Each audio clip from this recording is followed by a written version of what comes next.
क्या मैं तुमसे एक सवाल पूछ सकती हूँ? जरूर। पिछले दिन जब मैंने काया साहब के बारे में बात की थी तो तुमने कहा कि वो तुम्हारे बाबा नहीं हैं। तुम्हारा क्या मतलब था उस बात से?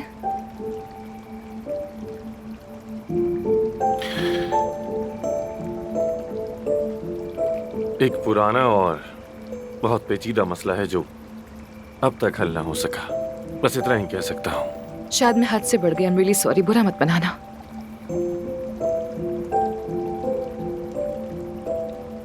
जैसे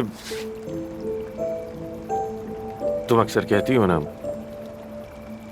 कि तुमने मां की मोहब्बत के बगैर परवरिश पाई है,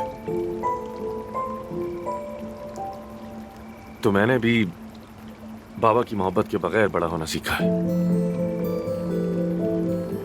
मुझे इसका अंदाजा ही नहीं है। I am so sorry.